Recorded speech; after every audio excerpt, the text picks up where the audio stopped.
Product. बताओ हमें किसका मल्टीप्लाई करना है, वेक्टर का वेक्टर में ही करना है, लेकिन रिजल्ट स्केलर आए, तो इसीलिए हमने इसे क्या बोल दिया, स्केलर प्रोडक्ट है।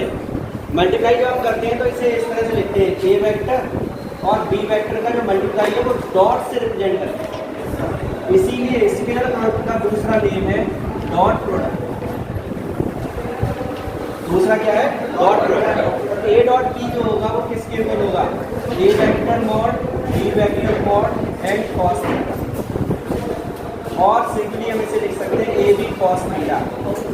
ए वेक्टर डॉट बी वेक्टर की जो वैल्यू है वो है ए बी कॉस थीटा।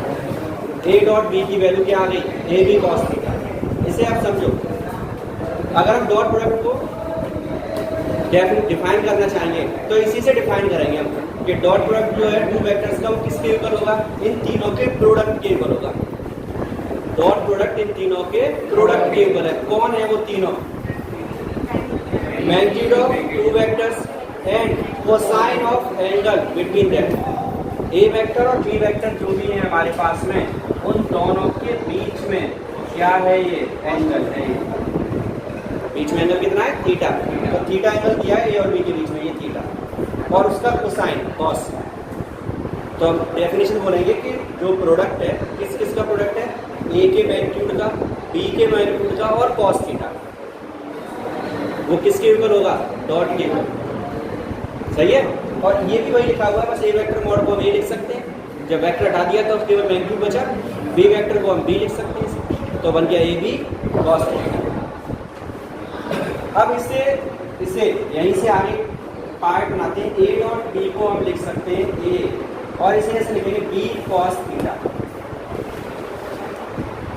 कुछ नहीं किया है, बस बी कॉस थीटा में साथ लिख दिया। कल परसों में कुछ पढ़ा था कि कंपोनेंट ब्रेक करते हैं, एंगल वाला कंपोनेंट कॉस में आता है, पढ़ा है। एंगल वाला जो कंपोनेंट है किसमें आता है, कॉस में। तो ये बी कॉस थीटा बी का कंपोनेंट है, जैसा है। बी कॉस थीटा क्या है, बी का कंपोनेंट है। अब फिगर में देखो, बी का कंपोनेंट बी कॉस थीटा यही होगा, थीटा एंगल है तो ये कंपोनेंट यहाँ होगा, बी कॉस थीटा हम यहाँ लिखते हैं, बी कॉस थीटा। तो बी कॉस थीटा क्या है, बी का कंपोनेंट है, किस डायरेक्शन में, ए की डायरेक्शन। तो इसको भी डिफाइन कर सकते हैं। डॉट प्रोडक्ट क्या है, किसी एक वेक्टर का मैग्नीट्यूड है और दूसरे वेक्टर का कंपोनेंट है उस वेक्टर की डायरेक्शन। एक वेक्टर का मैग्नीट्यूड हो गया और दूसरे वेक्टर का कंपोनेंट बी कॉस थीटा, कहाँ पर, पहले वाले की डायरेक्शन। आ रहा है, क्लियर दिखाई दे रहा है ना भाई। ए वेक्टर तो ये है ही ए वेक्टर का मॉड, और बी कॉस थीटा क्या है, उसे हम बोल रहे हैं component of second vector in the direction of first vector. Clear दिख रहा है। तो हम इस तरह से ही बोल सकते हैं। हो सकता है कभी कंपोनेंट पूछ ले वो हमसे कि बी कॉस थीटा को सॉल्व करो, तो फिर हम इसे ऐसे बोलेंगे कि ए डॉट बी अपॉन ए के इक्वल होगा, कंपोनेंट निकल आएगा, डॉट प्रोडक्ट निकाल देंगे और उसमें ए का डिवाइड कर देंगे तो बी कॉस थीटा आ जाएगा। बिल्कुल इसी प्रोसीजर से अगर हम चले तो ए डॉट बी को हम ए कॉस थीटा इंटू बी लिख सकते हैं, ये भी यही, बस ए के साथ ले लिया हमने कॉस थीटा और बी है हमारे पास, ठीक है। वेक्टर अगर देखें तो ए वेक्टर और ये है बी वेक्टर, एंगल कितना है, अब ये ए कॉस थीटा कहाँ होगा, यहाँ पर, सही है। ए का कंपोनेंट आएगा ये, इसीलिए मैं परसों जब बार बार रिपीट कर रहा था कि थीटा वाला एंगल कॉस में आता है, इसीलिए बोल रहा कि अभी यूज होने लग गए। तो ये यहाँ से आ गया ए कॉस थीटा, ए कॉस थीटा आ गया, तो ए कॉस थीटा को भी सॉल्व कर सकते हैं। क्या होगा, A vector dot B vector over B. तो हमसे अगर कंपोनेंट पूछा जाए कि ए वेक्टर और बी वेक्टर के कंपोनेंट निकाल दो दूसरे वेक्टर की डायरेक्शन में, तो हम ये दोनों फॉर्मूला यूज करेंगे जब कंपोनेंट्स पूछेगा तब। क्लियर। इसकी कुछ कंडीशंस हैं। कंडीशंस, फर्स्ट, पहली कंडीशन है कि A vector dot B vector dot A vector के इक्वल होता है। रीजन वही है कि ए डॉट बी का जो प्रोडक्ट मिल रहा है वो स्केलर है, तो ए डॉट बी निकालो चाहे बी डॉट ए, रिजल्ट एक ही आएगा। भाई स्केलर आने का मतलब क्या हुआ, कोई न्यूमेरिकल वैल्यू आई, न्यूमेरिकल वैल्यू आएगी, जैसे सपोज 25 आया तो ए डॉट बी की वैल्यू अगर 25 आएगी तो बी डॉट ए की वैल्यू भी डायरेक्शन कुछ है नहीं तो इक्वल होगा। ए डॉट बी किसके इक्वल होगा? बी डॉट ए के इक्वल होगा। सेकंड, अब चलते हैं if theta is 0 then A vector dot B vector की वैल्यू होगी ए बी कॉस 0। कंडीशन ले रहे हैं एंगल के अकॉर्डिंग, थीटा 0 है, कॉस 0 की वैल्यू 1, तो क्या बचा? ए बी, किसकी वैल्यू है? ए वेक्टर डॉट बी वेक्टर। ठीक है, इसे हम यूनिट वेक्टर के टर्म्स में लेके चल रहे हैं, आई कैप जे कैप के कैप। ठीक है, जिन्हें नहीं याद है वो याद कर लो। एक्स डायरेक्शन में आई कैप आएगा, वाई डायरेक्शन में जे और जेड डायरेक्शन में के, और तीनों एक दूसरे के परपेंडिकुलर। अब हमें क्या करना है? थीटा कितना लेना है? 0। आई वेक्टर ले लिया हमने पहला वाला ए, दूसरा भी आई ले लो तो डायरेक्शन सेम हो गई। अगर दोनों ही आई कैप के अकॉर्डिंग चल रहे हैं ना तो दोनों की डायरेक्शन कैसी है? सेम। थीटा कितना होगा? 0। तो अब इसे सॉल्व करेंगे, आई कैप मॉड और कॉस 0। ए डॉट बी का फॉर्मूला यही है, पहले का मॉड दूसरे का मॉड कॉस थीटा। तो पहला है आई कैप का मॉड, दूसरा है आई उसका भी कैप, और फिर एंगल कितना होगा? 0, कॉस 0 आ गया। कैप का मॉड कितना होता है? 1 और कॉस 0 1, तो आंसर आई डॉट आई की वैल्यू 1। कैप लगा होगा वो यूनिट वेक्टर होता है और यूनिट वेक्टर का मैग्नीट्यूड 1 होता है, तो इसलिए इसका वैल्यू 1 आई, इसकी भी वैल्यू 1 आएगी, कॉस 0 1। सेम प्रोसीजर से चलेंगे अगर हम, तो जे डॉट जे बी और के डॉट के की वैल्यू भी 1। मतलब यूनिट वेक्टर सेम अगर है, I dot I, J dot J और के डॉट के, तो कितना आएगा? 1। ठीक है, तो ये एंगल के अकॉर्डिंग चल गए, एक वैल्यू पुट करके निकाल दिया हमने। तो मेन हमें एक तो ये फॉर्मूला रन करना है, ए डॉट बी की वैल्यू कितनी होगी? ए बी कॉस सीधे। और अगर डेफिनेशन पहले तो पूछी नहीं जाएगी, लेकिन अगर पूछी जाए तो यही डेफिनेशन एग्जाम में कभी नहीं पूछा जाएगा कि डॉट प्रोडक्ट की डेफिनेशन कभी नहीं आएगा, और मैं कोई भी एग्जाम ले लें। ठीक है, तो डेफिनेशन की कोई टेंशन नहीं, फॉर्मूला ही मेन है। और अगर पूछता भी है तो फिर लिखेंगे the product of magnitude of two vectors and cosine of angle between them. बस इसी को लिख देंगे जो भी लिखा हुआ है हमारे पास। ये दो बातें आई जो न्यूमेरिकल्स आएंगे उनके लिए। ठीक है, कंपोनेंट्स पूछ लेते हैं, वो दो वेक्टर दे देगा और बोल देगा कि ए का बी की डायरेक्शन में कंपोनेंट था या बी का ए की डायरेक्शन में कंपोनेंट था, तो ये दोनों चाहिए, ए का बी की डायरेक्शन और बी का ए की डायरेक्शन, तो ये दोनों निकालना। ठीक है, और फिर इसकी जरूरत पड़ेगी हमें, आगे हम क्वेश्चंस करेंगे तब। आई डॉट आई 1 होगा, जे डॉट जे 1 और के डॉट के की वैल्यू भी 1। और डॉट प्रोडक्ट जो है वो कम्यूटेटिव लॉ को फॉलो करता है, यानी कि A dot B dot A के इक्वल है। कंडीशंस में ही चल रहे हैं बल्कि इसी में। अब एंगल लेके चल रहे हैं, थीटा इज 90। अभी थीटा कितना था? 0, तो 0 के लिए कंडीशन आ गई थी। अब ऐसे थीटा 90 लेंगे तो उस कंडीशन में ए वेक्टर डॉट बी वेक्टर की वैल्यू ए बी कॉस 90 होगी। कॉस 90 की वैल्यू 0, तो ये आंसर आया 0। ये इंपॉर्टेंट कंडीशन है न्यूमेरिकल्स के लिए। अगर कभी ये तुमसे बोल दिया जाए कि कोई भी टू वेक्टर्स हैं उन्हें प्रूफ कर दो कि वो परपेंडिकुलर है, कोई टू वेक्टर्स देगा और प्रूफ करवाएगा कि वो परपेंडिकुलर है, तो हम उसका डॉट निकालेंगे, और डॉट अगर 0 आ गया तो प्रूफ हो गया। ठीक है, डॉट निकालेंगे और डॉट अगर 0 आया तो ये बात प्रूफ हो जाएगी कि वो दोनों के दोनों वेक्टर्स परपेंडिकुलर हैं। ठीक है, और अगर वो क्वेश्चन में बोल देता है कि वेक्टर्स परपेंडिकुलर हैं तो हम स्टार्टिंग से उन्हें इक्वल किसकी ले सकते हैं? 0, डॉट इज इक्वल टू 0। तब उसमें कोई वैल्यू मिसिंग होगी वो कैलकुलेट करवाई जाएगी। तो ये दो क्वेश्चन बनेंगे, या तो प्रूफ करवाएगा या फिर देगा कि ये दोनों परपेंडिकुलर हैं तो फिर कोई वैल्यू होगी, इसकी वैल्यू कैलकुलेट करना।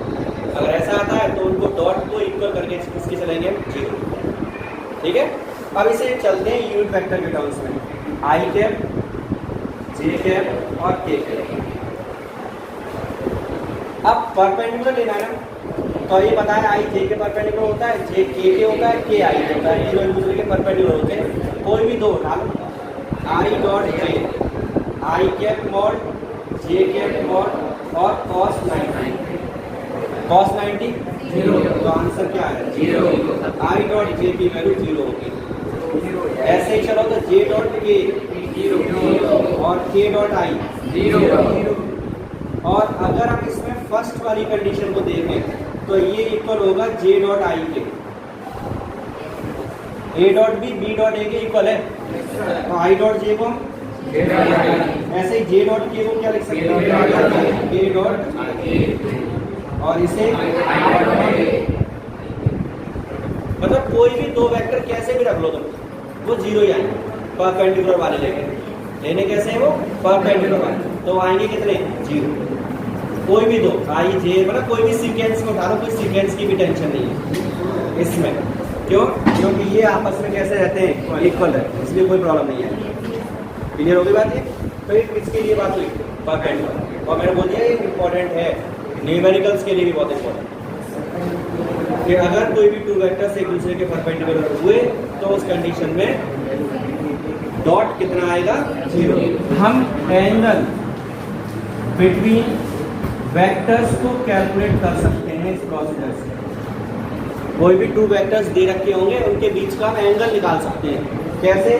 फॉर्मूला से A vector dot B vector की वैल्यू होगी ए बी कॉस थीटा, तो कॉस थीटा किसके इक्वल होगा A vector dot B vector upon कोई भी वैल्यू हो। हमारे पास दो वेक्टर्स दिए होंगे ए और बी, तो ए और बी दिए होंगे उनका डॉट निकालेंगे और उसमें ए और बी यानी कि उनके मैग्नीट्यूड का डिवाइड करेंगे, तो उस कंडीशन में हमारे पास कॉस थीटा आ जाएगा, यानी कि थीटा निकाल सकते हैं। तो अगर हमें थीटा कैलकुलेट करने को आ जाएगा तो इस प्रोसीजर से हम सॉल्व कर सकते हैं। ठीक है, तो क्या निकाल सकते हैं हम एंगल निकाल सकते हैं। तो डॉट प्रोडक्ट में क्या क्या हो गया मेन एक तो हम कंपोनेंट निकाल सकते हैं ए कॉस थीटा या बी कॉस थीटा, वो निकाल सकते हैं। दूसरा थीटा ये आई गया कि थीटा निकाल सकते हैं। और तीसरी ये कंडीशन इंपॉर्टेंट थी कि जब 90 डिग्री एंगल होगा तो दोनों का डॉट प्रोडक्ट 0 होगा। फिजिक्स में कहाँ पर यूज करेंगे हम इसका?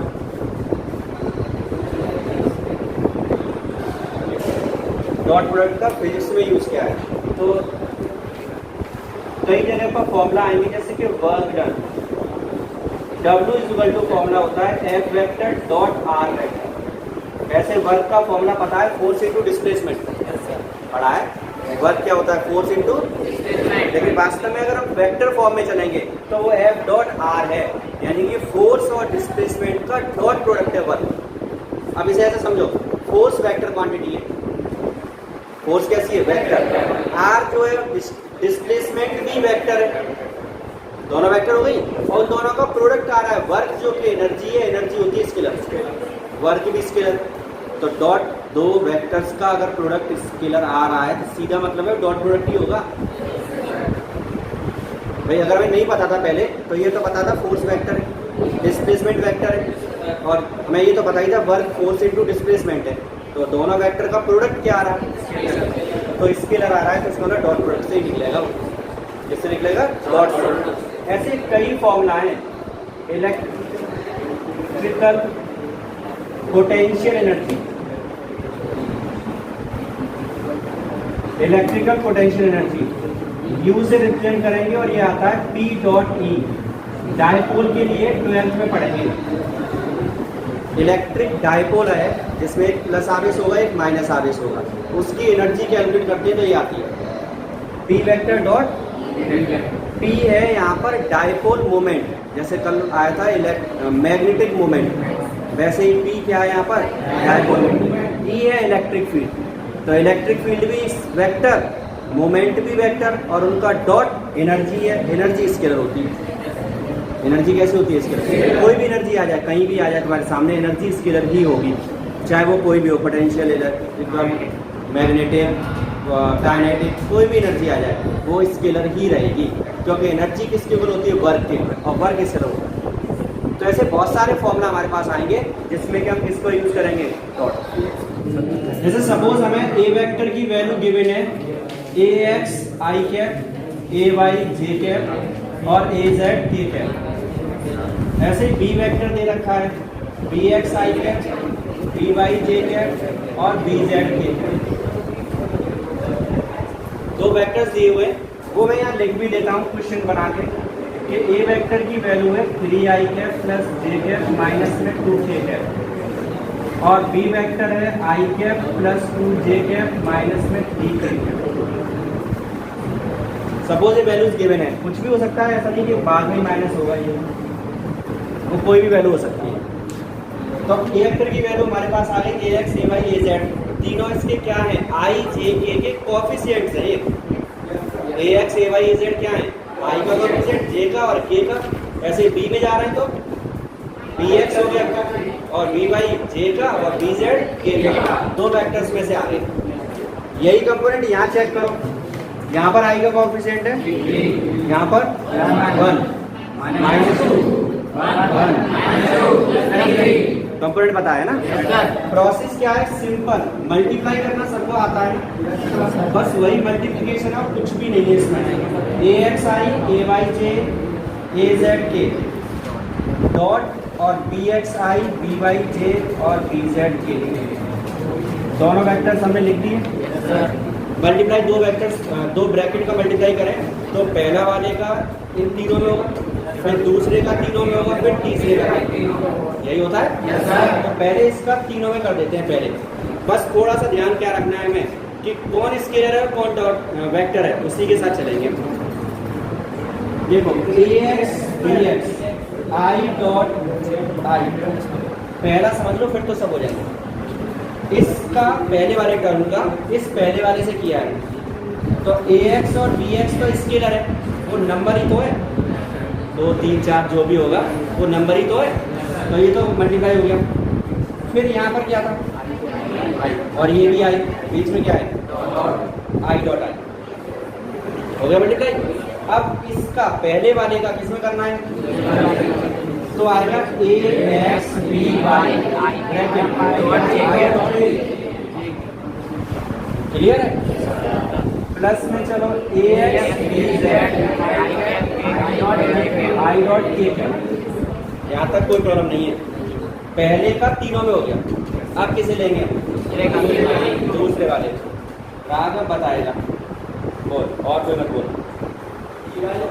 ay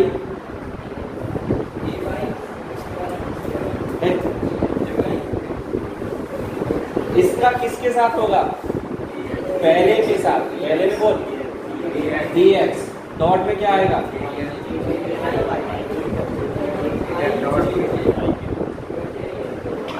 तो सीधा बोल j है, यहाँ पर क्या है तो j डॉट प्लस, अब इसका दूसरे में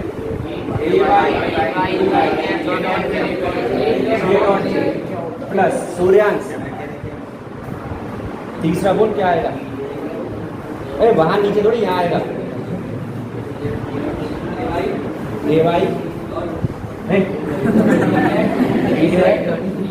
ब्रैकेट।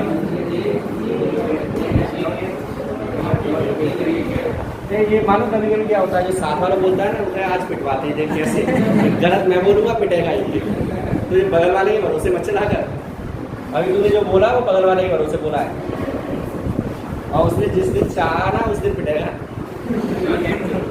अब ऐसे क्या करेंगे, हम इसका मल्टीप्लाई करेंगे, az का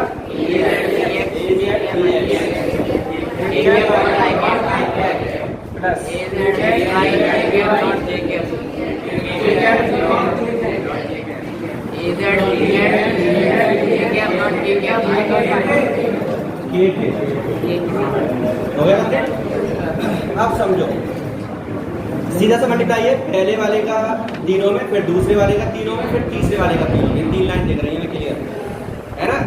अब अभी जो हमने कंडीशंस पढ़ी कि जब i डॉट i या j डॉट j या k डॉट k 1 था और बाकी कोई भी दो अपोजिट आए थे तो 0 था, तो इसमें 3 बच रहे हैं बस, बाकी सब 0। ये बचेगा, ये 0 हो जाएगा, ये भी 0 हो जाएगा, ये 0 हो गया, ये बचेगा 0, ये बच जाएगा, ये 0 सेम वाले। सीधा सा अभी लिखा हमने, i डॉट i बनाया था, j डॉट j बनाया था और k डॉट k बनाया था, वो बचेंगे, बाकी सब 0। आंसर कितना है 3। ax plus ay by plus ये आएगा। इसके साथ में जो है वो तो बच गया, ये तो 1 हो गया, ठीक है। तो 1 + 1 1 थोड़ी आ रहा है, ये तो बचा है। ax bx आ गया, यहाँ पर ay dy आ गया, और यहाँ पर क्या है ब्रैकेट, बाकी सब 0। तो वो लिखा नहीं है लेकिन 0 है, पता लग गया। अभी 90 पर पढ़ा था हमने, जब थीटा 90 होगा तो रिजल्ट कितना आता है 0। अब क्वेश्चन कैसे करेंगे, a vector dot b vector is equal to i का कोफिशिएंट 3, यहाँ पर 1 प्लस 1 माइनस 2 प्लस माइनस 2, इससे बना रहे हैं, देखना क्या है ax bx क्या था, i के कोफिशिएंट का मल्टीप्लाई हुआ है, फिर आया j के कोफिशिएंट का मल्टीप्लाई, और फिर आया है k के कोफिशिएंट का मल्टीप्लाई। यही तो है, वही यहाँ कर रहे हैं। i के कोफिशिएंट हो गए 3 और 1, फिर j के कोफिशिएंट है 1 और -2, और फिर k के लिए -2 और, तो ये हमारे पास आ गया 3 -2 -6 8 -5 आंसर। a डॉट b की वैल्यू आ, तो डॉट प्रोडक्ट कैलकुलेट करना बहुत सिंपल है, सीधा सीधा i के साथ j के साथ k के साथ कोएफिशिएंट को मल्टीप्लाई करके ऐड कर दो, बस प्लस माइनस मत भूल जाना। उसके लिए यही सबसे सिंपल है, एक स्टेप बढ़ जरूर जाता है लेकिन गलत नहीं होगा। फिर हम ब्रैकेट लगा के लिख लेंगे पहले ही, भाई हम डायरेक्ट भी कर सकते थे, ये 3 आएगा, ये -2 आएगा, ये -6 आएगा, ये आ गया 3 -2 -6, लेकिन उसमें बाई चांस मिस्टेक हो सकती है, इसमें नहीं होगी। आराम से ब्रैकेट लिख लो, क्या है एक स्टेप बढ़ जाए, ठीक है। तो कैलकुलेशन समझ में आ गई, ये कैलकुलेशन भी तुमसे कभी नहीं पूछी जाएगी एग्जाम में, इसी से मतलब है भाई, मतलब तो इससे है ना, इससे मतलब थोड़ी कि क्या होना है इसमें, ठीक है। तो लेकिन बस ये कि आया कैसे वो तो पता होना चाहिए कि हाँ मल्टीप्लाई करके ही आया था सिंपल।